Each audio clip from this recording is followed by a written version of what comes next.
La Chine est en train de mettre une longueur à l'Europe, comme elle l'a en fait toujours fait tout au long de sa lourde histoire, ou presque. Et aujourd'hui, on va voir que même en ce qui concerne la spiritualité, les Chinois se lèvent tôt. Il y a 5 siècles, un demi-millénaire, qui sépare le moment où l'influence de Jésus va se répandre en Europe et le moment où les principales figures spirituelles chinoises posent les bases de leurs enseignements.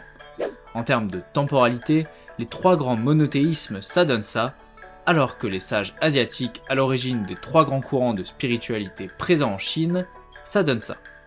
Bref, ils étaient plus ou moins contemporains, et dans cette vidéo, on va brièvement revenir sur la vie de 2 d'entre eux, et surtout sur leur héritage, afin de comprendre pourquoi les Chinois sont si stylés et ne pouvaient que dominer le game mondial du 21e siècle, pendant que nous autres Européens sommes en état de décomposition avancée.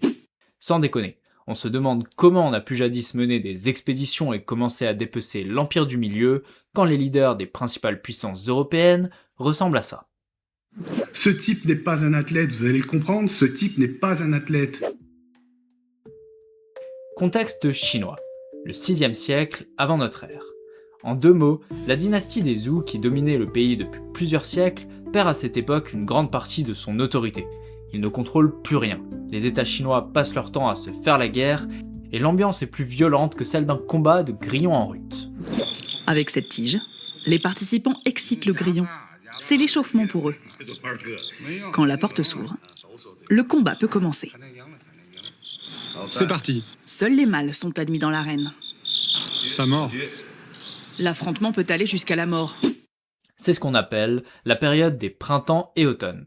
Et c'est précisément dans ce contexte qu'émergent 2 des 3 géants de la spiritualité chinoise, Confucius et Lao Tzu. Confucius, c'est un peu le Van Gogh de la sagesse chinoise. Tant qu'il était en vie, quand il l'ouvrait, tout le monde lui répondait « Les couilles, frère. » Mais une fois qu'il est mort, tout le monde s'est mis à le trouver génial. À tel point qu'aujourd'hui, pendant que nos gosses grandissent téléphone à la main en train de scroller comme des demeurés, les petits Chinois, eux, grandissent en récitant ces lourds enseignements.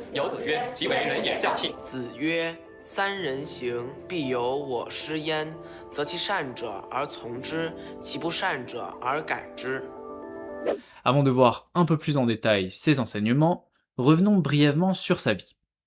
Déjà, ses parents. Alors eux, ils explosent tous les records en termes de différence d'âge. Le couple Macron et ses 24 ans d'écart, de la rigolade. Mahomet et Aïcha et leurs 40 ans d'écart, pareil, c'est rien. Les parents de Confucius avaient 50 ans d'écart. Bon, le mariage aurait été consommé aux 18 ans de madame, soit le double de l'âge de la dame, enfin la fille, du couple précédent, mais ne nous égarons pas. Confucius n'a que 3 ans quand son père meurt et est élevé dans une relative pauvreté par sa mère. Cela ne l'empêchera pas de devenir fonctionnaire, conseiller politique et enseignant. Mais ne réussissant pas à imposer ses vues au roi de la province de Lu, il entreprend un voyage à travers la Chine, de cour en cour, à la recherche d'un souverain qui voudrait bien appliquer ses idées. On va pas passer par 4 chemins, ce voyage est un flop complet. Tout ce qu'il réussira à accomplir durant ses pérégrinations, c'est de réunir quelques disciples. Il finira sa vie en leur prodiguant ses enseignements, et voyons tout de suite en quoi ça consiste. Déjà, il faut savoir qu'il n'a pas fondé une religion au sens occidental du terme. Il ne parle pas de Dieu, de salut dans l'au-delà, etc. Sa pensée est avant tout éthique, sociale et politique. Elle vise l'harmonie des relations humaines et la vertu. Concrètement, avec Confucius, on vénère ses ancêtres. Ça, c'est vraiment à la base de tout, et ça prend notamment la forme du li, c'est-à-dire des rites, qui sont loin d'être de simples formalités. Ces rites ont une valeur sacrée et permettent de cultiver le cœur, de relier l'individu à la communauté, aux ancêtres et à l'ordre cosmique. Et à propos ordre cosmique, Confucius nous parle du Tian, le ciel. Ce n'est pas un dieu anthropomorphe, mais une réalité cosmique et morale à laquelle l'homme doit s'accorder. C'est notamment de là que l'empereur tire sa légitimité, c'est le mandat céleste. Le ciel confère le droit de gouverner à un dirigeant et sa dynastie en fonction de sa vertu et de sa capacité à assurer l'ordre, la prospérité et le bien-être du peuple. Ce mandat peut être retiré si le souverain est mauvais. Les signes d'un mandat en danger incluaient traditionnellement les troubles sociaux, les révoltes, la corruption ou encore les désastres naturels. D'ailleurs, c'est peut-être là qu'il faut chercher le sens des feux de forêt de cet été. Pour les autres signes, je vous laisse vous refaire le film de l'ère macronienne vous-même, je suis sûr que vous trouverez plein d'exemples. Oui. Bref, faut savoir que toutes ces idées, c'est pas Confucius qui les invente. c'est plutôt qu'il les tire du passé et les brandit tout haut dans ce contexte de trouble dont je vous parlais. Pour lui, la seule façon de s'en sortir, c'est de suivre le chemin des anciens. Et pour finir avec notre premier sage, le but final de son enseignement est de devenir un Junzi, ce qu'on pourrait traduire par un homme de bien. En gros, une personne moralement cultivée qui a perfectionné en elle-même les vertus par un travail constant d'éducation et d'autocorrection. Contrairement à l'aristocrate de naissance, le Junzi se forme donc par l'effort et l'étude. Cette vision ouvre directement sur une logique méritocratique dont on trouve les traces en Chine à partir de temps très anciens. D'ailleurs, les disciples de Confucius avaient toutes sortes d'origines sociales. Bref, les enseignements confucéens se généralisent vraiment en Chine sous la dynastie des Han, et s'imposent comme idéologie d'État à ce moment. Et même si elle a connu quelques périodes de reflux, son influence est encore majeure aujourd'hui. Voilà, on est donc sur quelque chose de très terre-à-terre, toutes les questions de création et de fin du monde, etc., Confucius n'en a pas grand-chose à faire. Le contraste est donc assez saisissant avec nous autres Européens, et je vous dis pas maintenant que Dieu est mort. Donc c'est compliqué, c'est assez compliqué. Lao Tzu. Lao Tzu serait né quelques années avant Confucius et aurait travaillé comme archiviste auprès des Zhou. Mais un jour, lassé par la société, il a décidé de lui mettre un gros dos. Le mec se tourne et se barre en fait, il y a même pas un mot. Et de s'en aller sur le dos de cet animal très stylé. Mais alors qu'il raille vers l'ouest sur son buffle d'eau, un garde frontière, ébloui par son charisme et le reconnaissant comme étant un sage, lui demande de consigner son enseignement par écrit, ce qu'il accepte. Il rédige alors le livre de la voie et de la vertu, puis il poursuit son chemin et on ne le revoit plus. Mais alors, qu'est-ce qu'il raconte ? L'idée centrale est que le monde possède une sorte de voie naturelle, le Dao. Et le propre du Dao, c'est qu'il est en perpétuel changement. Tout se transforme, rien ne reste complètement immobile. Le problème, c'est que les hommes passent leur temps à vouloir tout contrôler. Sur le plan collectif, on fait des lois, des règlements, des institutions, et on finit parfois par vouloir organiser la société jusque dans ses moindres détails. Et sur le plan personnel, on s'acharne, on résiste aux événements, on veut absolument que les choses se passent comme prévu, etc., alors que l'univers n'a pas spécialement prévu d'être tendre avec nous. Et cette résistance permanente ne peut évidemment que produire du stress, de la frustration et de la souffrance. La réponse de Lao Tzu à ça, c'est le fameux Wu Wei, le non-agir. Mais attention, rien à voir avec la flemme ou la passivité. On est très loin d'un principe philosophique qui consisterait à s'affaler sur son canapé en faisant défiler TikTok pendant des heures. Non. Le Wu Wei, c'est plutôt ne pas agir à contre-courant, éviter les interventions inutiles, ne pas gaspiller son énergie à lutter contre ceux qu'on ne peut pas contrôler, et lorsque l'action devient nécessaire, essayer d'agir de la manière la plus naturelle et efficace possible. Empty your mind. Be formless, shapeless, like water.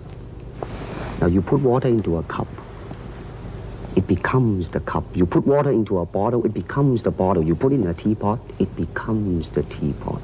Now water can flow or it can crash. Be water, my friend. Les enseignements de Lao Tzu vont constituer ce qu'on appelle le taoïsme. Je vais pas détailler davantage les autres éléments qui s'y rattachent, n'hésitez d'ailleurs pas à creuser de votre côté parce que c'est assez passionnant, mais il faut quand même mentionner que c'est de ce courant de pensée que va découler le fameux symbole du yin et du yang, qui représente deux tendances opposées mais complémentaires, ombre et lumière, repos et activité, froid et chaleur, passivité et mouvement, avec cette idée que les opposés participent ensemble au fonctionnement du monde. Bref, à ce stade, le taoïsme ressemble donc davantage à une sagesse ou une philosophie de vie qu'à une religion au sens classique du terme. Mais au fil des siècles, le taoïsme va progressivement se transformer et donner naissance à des traditions religieuses organisées. À partir notamment des derniers siècles avant notre ère, apparaissent des communautés, des maîtres religieux, des rituels, des textes sacrés, des divinités et finalement un véritable clergé taoïste. Le taoïsme religieux va alors développer des pratiques comme la méditation, des exercices de respiration, l'utilisation de talismans, etc. Contrairement à ce qu'on pourrait imaginer avec nos mentalités européennes traumatisées par les guerres de religion, taoïsme et confucianisme ne vont pas passer leur temps à se foutre sur la gueule. En fait, ces traditions vont coexister, progressivement s'influencer et se mélanger. Un même chinois peut ainsi être confucéen dans sa vie publique, fonctionnaire sérieux, respectueux des rites et de la hiérarchie, tout en étant taoïste dans sa vie personnelle. Plus tard, le bouddhisme viendra encore compléter ce paysage.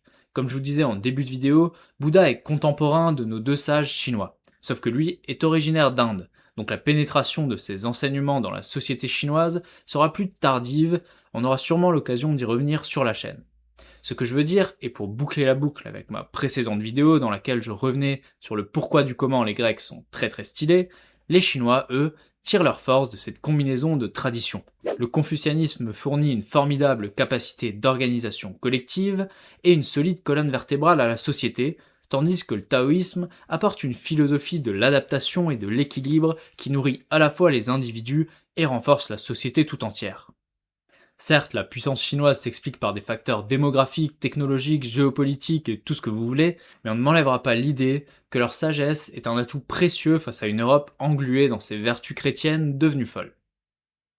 Bon, à ce stade de la vidéo, certains vont peut-être me traiter de bandeur de chinois, mais promis, je n'ai reçu aucune valise de Pékin et on aura largement le temps de revenir sur le lourd christianisme et l'histoire de l'Europe sur cette chaîne, donc abonnez-vous.